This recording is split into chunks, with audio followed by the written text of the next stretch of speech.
Hi friends, എല്ലാവർക്കും easy recipe മലയാളത്തിലേക്ക് ഹൃദ്യമായ സ്വാഗതം.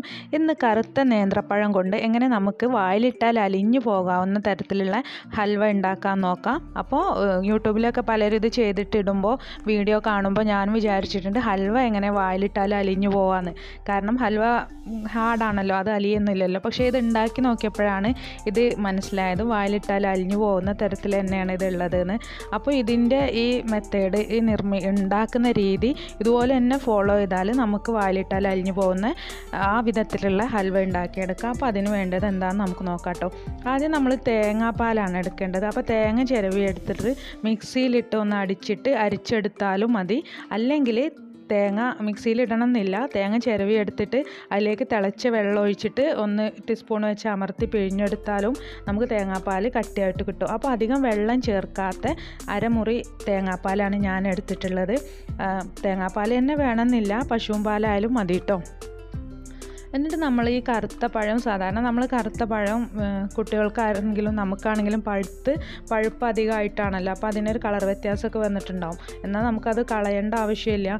പക്ഷേ കഴിക്കാനായിട്ട് വലിയ ടേസ്റ്റ് ഉണ്ടാവില്ല, മധുരമായിരിക്കും, പിന്നെ അതിനൊരു പഴുപ്പ് കൂടുതലായതിൻ്റെ ഒരു ഇതും ഉണ്ടാവും.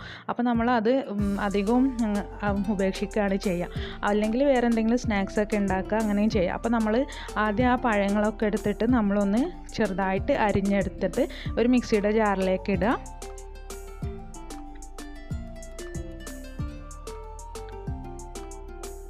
ഞാനിവിടെ അളവൊന്നും പറയുന്നില്ല, കാരണം എൻ്റെ കയ്യിൽ ഒരു 6, 7, 8 പഴമൊക്കെ ഉണ്ട്. അപ്പോൾ ആ പഴമൊക്കെ ചേർത്തിട്ടാണ് ഞാൻ ഉണ്ടാക്കുന്നത്. അപ്പോൾ ഓരോരുത്തരുടെയും അളവുകൾ അവരുടെ എത്ര എണ്ണം എടുക്കുന്നുണ്ടോ അതിനനുസരിച്ച് ഈ സാധനങ്ങൾ എടുക്കുന്ന അളവിലുള്ള വ്യത്യാസങ്ങൾ ഉണ്ടാവും കേട്ടോ. അപ്പോൾ ഞാൻ ഇവിടെ എടുത്തിരിക്കുന്നത് 7, 8 പഴം വെച്ചിട്ടാണ്. അപ്പോൾ അതിനുള്ള അളവാണ് ഞാൻ പറഞ്ഞുകൊണ്ടിരിക്കുന്നത്.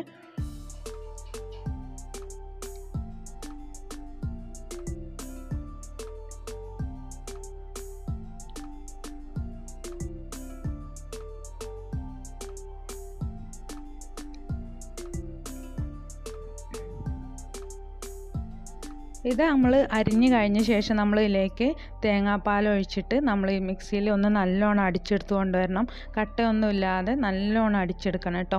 എന്നിട്ട് നമ്മളൊരു പാൻ അടുപ്പത്ത് വെച്ച് അത് ചൂടായി വരുമ്പോൾ അതിലേക്ക് നെയ്യ് ഒഴിച്ചു കൊടുക്കുകയാണ് വേണ്ടത്. എൻ്റെ കയ്യിൽ നെയ്യില്ല, ഞാനിപ്പോൾ ബട്ടറാണ് ചേർക്കുന്നത്. ഒരു 2 ടീസ്പൂൺ ബട്ടറാണ് ഞാനിവിടെ ചേർക്കുന്നത്. നെയ്യാണെങ്കിലും 2 ടീസ്പൂൺ തന്നെ മതിയാവും. അങ്ങനെ 2 ടീസ്പൂൺ നെയ്യ് ഒഴിച്ചിട്ട് അത് നമ്മൾ ഉരുകാനായിട്ടുള്ള ടൈം കൊടുക്കുക. അത് നല്ലോണം മെൽറ്റായി വന്ന ശേഷം നമ്മുടെ കയ്യിൽ എന്താണ് ഡ്രൈ ആയിട്ടുള്ള ഫ്രൂട്ട്സ് എന്തെങ്കിലും ഉണ്ടെങ്കിൽ അതൊക്കെ നമ്മൾ ഇതിലേക്ക് ഇട്ട് കൊടുക്കുക. അപ്പോൾ കടലയൊക്കെ ഉണ്ടെങ്കിൽ കടല ഇട്ട് കൊടുക്കാം. ഇപ്പോൾ ഞാൻ ഇട്ട് കൊടുത്തിരിക്കുന്നത് ബദാമാണ്. ബദാം നടുക കഷ്ണാക്കിയിട്ട് അത് ഇട്ട് കൊടുത്ത്, അതുപോലെ തന്നെ അണ്ടിപ്പരിപ്പും ചേർത്ത് കൊടുത്തിട്ട് നമ്മളതൊന്ന് നല്ലോണം നല്ലോണം ഫ്രൈ ചെയ്യേണ്ട, ചെറുതായിട്ടൊന്ന് ഫ്രൈ ചെയ്തെടുക്കുക. നല്ലോണം കളറ് മാറി, നമ്മൾ ബിരിയാണിക്കൊക്കെ ഫ്രൈ ചെയ്യുമല്ലോ, അത്രയൊന്നും വേണ്ട. അപ്പോൾ അത്രയൊന്നും ആവാതെ ഒന്ന് കളറ് മാറി വരുമ്പോൾ തന്നെ നമ്മളത് കോരിയെടുക്കണം കേട്ടോ.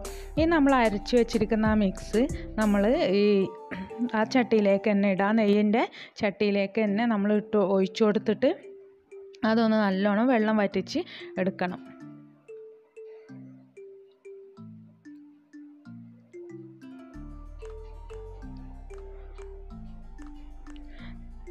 ഇതിങ്ങനെ വെള്ളം വറ്റിച്ച് എടുക്കുമ്പോൾ നമുക്ക് ചിലപ്പോൾ ഇത് ലോ ഫ്ലെയിമായിട്ടും ചിലപ്പോൾ ഹൈ ഫ്ലെയിമായിട്ടും ഒക്കെ ഇടേണ്ടി വരും, നമ്മുടെ സാഹചര്യങ്ങളനുസരിച്ച്. അതായത് നമ്മളിങ്ങനെ എപ്പോഴും ഹൈ ഫ്ലെയിമിലിട്ട് ചെയ്തുകൊണ്ടിരുന്നാൽ ചിലപ്പം ഇത് കട്ടിയായിട്ട് പോകും, അടിക്ക് പിടിക്കാനോ അല്ലെങ്കിൽ കട്ടിയായിട്ട് വരാനോ സാധ്യതയുണ്ട്. അപ്പോൾ അങ്ങനത്തെ സമയത്ത് ലോ ഫ്ലെയിമിലേക്ക് മാറ്റി ചിലപ്പോൾ ലോ ഫ്ലെയിമിൽ തന്നെ ഇട്ട് നിൽക്കുമ്പോൾ ഇത് വറ്റാനുള്ള ഒരുപാട് ടൈം എടുക്കും. ഇതിന് ചൂട് തട്ടൽ കുറവായിരിക്കുമല്ലോ. അങ്ങനെ വരുമ്പോൾ നമ്മൾ ഹൈ ഫ്ലെയിമിലേക്ക് മാറ്റുക. അപ്പോൾ നമ്മുടെ അടുപ്പിൻ്റെ കത്തുന്ന സ്ട്രോങ് അനുസരിച്ച് ലോ ഫ്ലെയിമും ഹൈ ഫ്ലെയിമും മാറ്റി നമ്മളത് ഒന്ന് നല്ലോണം കുറുക്കിയെടുക്കുകയാണ് വേണ്ടത്. ഇനി ഇവിടെ ഞാൻ വേറൊരു പാനിൽ ഒരു 7-8 ശർക്കര ഇട്ടിട്ട് അതിനെ ഒന്ന് നല്ലോണം ഉരുക്കിയെടുക്കണം. അപ്പോൾ നമ്മൾ ഒരുപാട് വെള്ളം ഒഴിച്ചിട്ട് ഉരുക്കരുത്, ഒരു ലേശം വെള്ളം മാത്രം. ശർക്കരൻ്റെ ആ അടിഭാഗം വെള്ളത്തിൽ തട്ടിയാൽ മാത്രം മതി. അപ്പോൾ കുറച്ച് വെള്ളം ഒഴിച്ചിട്ട് നമ്മൾ ഈ ശർക്കര ഒന്ന് നല്ലോണം ഉരുക്കിയെടുക്കുക, കട്ടയില്ലാതെ ഉരുക്കിയെടുക്കണം കേട്ടോ.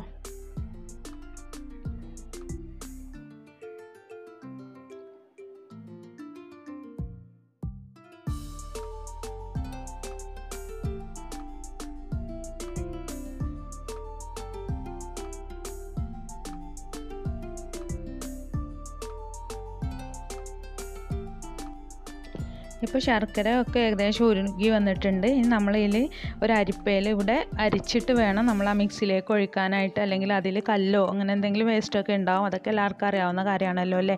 അപ്പോൾ നമ്മൾ ഈ ശർക്കര വെള്ളം ഒഴിച്ചു കൊടുത്ത ശേഷം, ശർക്കര ഉരുക്കിയ പാനി ഒഴിച്ചു കൊടുത്ത ശേഷം നമ്മൾ നല്ലോണം ഒന്ന് മിക്സ് ചെയ്തെടുക്കണം. ഇതിലെല്ലായിടത്തും ഈ ശർക്കര പാനി എത്തുന്ന രീതിയിൽ ശർക്കര പാനിയിൽ ഇത് അലിഞ്ഞ് ചേരണം, ഈ നമ്മളെ പഴത്തിൻ്റെ മിക്സ്. അപ്പോൾ അത് നല്ലോണം ഇളക്കി എടുത്തുകൊണ്ടിരിക്കുക.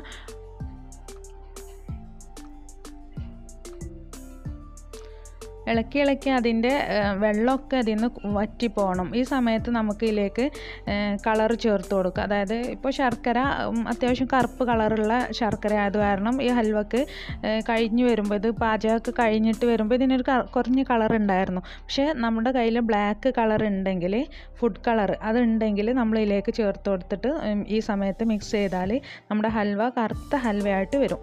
അതായത് കറുത്ത ഹൽവ കണ്ടിട്ടില്ലേ, അതേപോലെ ഉണ്ടാവും കാണാനായിട്ട്.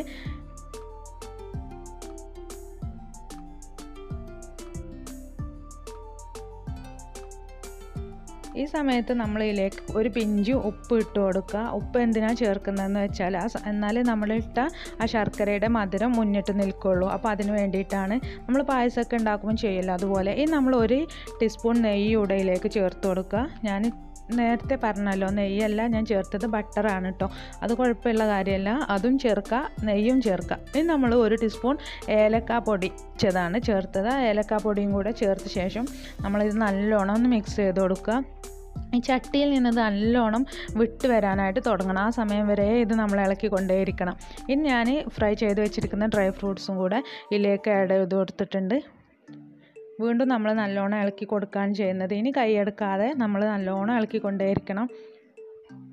ഇപ്പോൾ ഇത് ചെറുതായിട്ട് പാനിൽ നിന്ന് വിട്ടു പോരാനായിട്ട് തുടങ്ങിയിട്ടുണ്ട്. പക്ഷേ ഇതൊന്നും പോരാ, ഇത് നല്ലോണം വിട്ടു പോകുന്ന, ഇതിങ്ങനെ അങ്ങോട്ടും ഇങ്ങോട്ടും മറിച്ചിടുന്ന ആ ഒരു രീതിയിലേക്ക് എത്തണം. ഇപ്പോൾ ഏകദേശമൊക്കെ ആയിട്ടുണ്ട്. ഇനിയും കുറച്ചും കൂടെ ഇത് ഒന്ന് ഫ്രൈ ആവാനുണ്ട്, വെള്ളം വറ്റിയിട്ട് വരാനുണ്ട്. ഇതിങ്ങനെ ചട്ടിയിലേക്ക് നമ്മൾ മറിച്ച് തിരിച്ചിടുമ്പോൾ ഒരു പൊരിയുന്ന സൗണ്ട് കേൾക്കും. ആ ഒരു സൗണ്ട് വരെ നമ്മളിത് മറിച്ചിട്ടുകൊണ്ടേയിരിക്കണം. അതായത് നമ്മൾ നെയ്യ് ഒഴിച്ചിട്ടുണ്ടാവുമല്ലോ, അപ്പോൾ ആ നെയ്യ് തെളിഞ്ഞ് വരണം. തെളിഞ്ഞ് വന്നിട്ട് ഇങ്ങനെ നമ്മളിത് മറിച്ചിടുമ്പോൾ ആ നെയ്യിൽ കിടന്നിട്ട് ഇതിങ്ങനെ ഫ്രൈ ആകുന്ന ആ ഒരു സൗണ്ട് നമുക്ക് കേൾക്കും. ആ ഒരു സമയം വരെ നമ്മളിത് ഇളക്കിക്കൊണ്ടേയിരിക്കുക.